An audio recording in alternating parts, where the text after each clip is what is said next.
Fan TV, bonsoir à tous, bonsoir Iliane. Salut. J'imagine qu'avec ce sourire, forcément tu es satisfaite de ce qui s'est produit ce soir.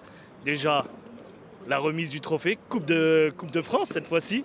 3-0 face à Reims. Est-ce que toi, tu as été satisfait du match que les Parisiens ont fait ce soir? Très satisfait du match que les Parisiens ont fait ce soir. Copie très sérieuse dans l'ensemble. Des fois un peu de déchets, notamment Barcola. Malgré son doublé, des fois un peu de déchets dans ses dribbles, mais dans l'ensemble, un match très propre de la part de tout le monde. Un Fabian Ruiz métamorphosé qui se sent très à l'aise au Paris Saint-Germain. Oui. Je crois que je ne l'ai jamais vu autant à l'aise au PSG. Je ne sais pas si ça allait pas ou je ne sais pas ce qui s'est passé dans sa tête vers décembre-janvier, mais à mon avis, la confiance que lui a donnée Enrique, malgré les critiques, ça a dû jouer. Bien sûr. Ça a dû jouer.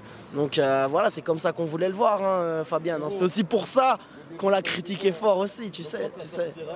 Alors un petit mot sur cette défense qui n'a pas encaissé ce soir. Est-ce que tu vois une amélioration ou c'est anecdotique face à un Reims qui malheureusement n'a pas pu proposer quelque chose en deuxième mi-temps? C'est jamais anecdotique dans la mesure où tu te dis que ta défense a été solide, elle n'a rien laissé passer. Okay. Alors ouais, c'est sûr que Reims n'a rien proposé. On gagne 3-0 face à une équipe qui propose rien en termes de jeu. Reims, ils n'ont rien proposé, ils n'ont rien foutu. C'est même honteux d'aller en finale pour proposer ça. Franchement, voilà. Alors félicitations eux pour leur parcours, mais ok, je veux bien, ils sont en train de jouer le barrage pour le maintien, mais c'est pas mon problème, c'est pas notre problème. Ils savaient qu'être plus réguliers en Ligue 1 cette saison.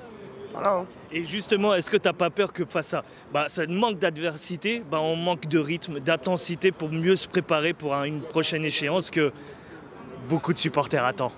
On l'attend tous cette échéance. Maintenant, je pense qu'ils savent ce qu'ils ont à faire malgré tout. Ils savent de toute façon que l'Inter Milan, c'est pas la même chose. Hein. C'est une finale de Ligue des Champions de toute façon. Tu dois la jouer à 100% ou rien. C'est tout.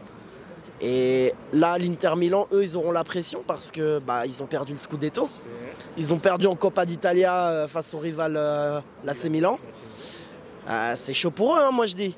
En plus, leur effectif, il est vieillissant. Ça veut dire que concrètement, pour eux, c'est peut-être la dernière occasion d'aller chercher une Ligue des Champions.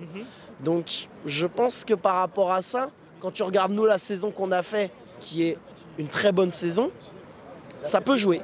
Je te dis pas que c'est ça qui va être déterminant, mais ça va jouer.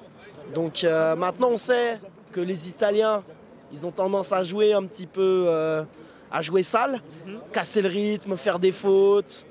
Mentalement, essayer de te rentrer, tu sais, les Italiens, c'est le chambrage, tout ça, ils veulent te rentrer dans la tête. Donc j'espère que Enrique, il va bien préparer ses gars à ça. On a une équipe jeune. Bien sûr. Mais il va falloir qu'on soit déterminé, il va pas falloir qu'on sorte de notre match. Samedi prochain, on joue le match le plus important de notre histoire et je l'espère avec la plus belle issue possible.